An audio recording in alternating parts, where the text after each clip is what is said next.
Hello, I'm Sam Norman. You're watching Book Zone, and I'm speaking to Gemma Malley about The Declaration, her novel, which is published by Bloomsbury. Gemma, is this your first novel? This is my first novel.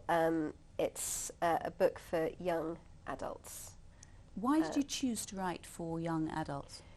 Actually, I didn't choose to write for young adults, but the protagonist of the book is a young adult, and that necessarily kind of makes it a book for young adults. But I think it's definitely got things in there for adults as well. It's a kind of crossover book, because the themes are really, they kind of affect everyone.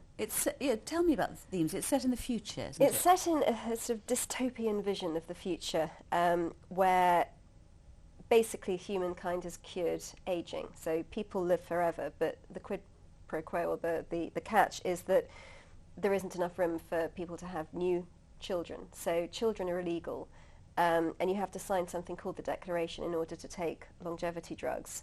And the book is written from the perspective of Anna, who is what's known as a surplus, an illegal child who's been snatched and put in a surplus hall. And it really follows her development. She is a teenager, where she starts off and she's been indoctrinated to think that she is beyond useless. She has no right to even exist in the world. She's there being trained to work for legal people, and a boy, Peter, arrives at Grange Hall, who's also a surplus, but he doesn't see himself like that at all. He thinks that he has more right to be here than these old people clinging on. And so it's a kind of rites of passage as well. She grows up and kind of realizes that she does have a value, that she exists for a reason, which I think a lot of teenagers go through that anyway. It's just a bit starker. It's a terrific premise for a novel, isn't it? I mean, sort of flipping everything on its head. But of course, it's a logical progression, perhaps. Well, it's interesting because I kept reading articles. In fact, there was a supplement in the Times recently on how to beat aging, and there are scientists, alive today, sponsored by the American government, who honestly believe that aging is a disease that they can cure.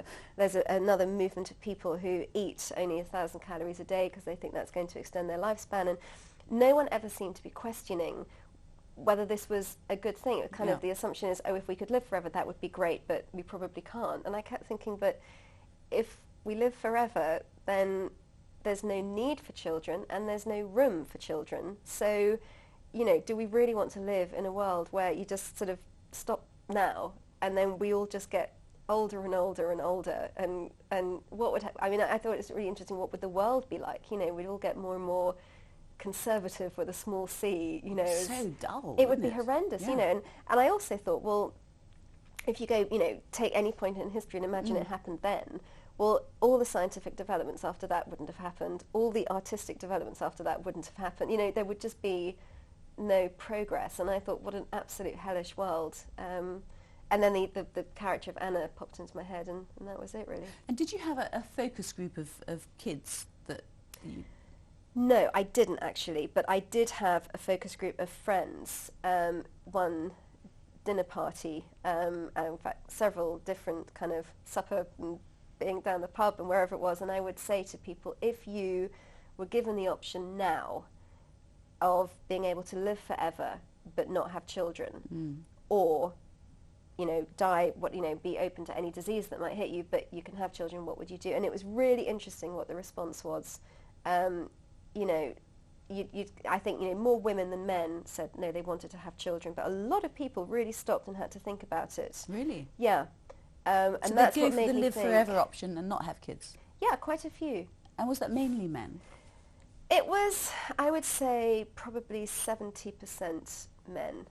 Although, interestingly, there was one woman who was a sort of friend of a friend who had children, and she said, quite honestly, if I had my time again, I might consider doing it. I love my children, but, the freedom that it would afford me might make me, think again. So I don't. It's not entirely. I think it is appealing to people, which made me want to write it, because I thought, okay, this actually could happen. Yeah, exactly. Exciting stuff. And best of luck. Thank you very much. That was Gemma Malley talking about The Declaration, which is published by Bloomsbury.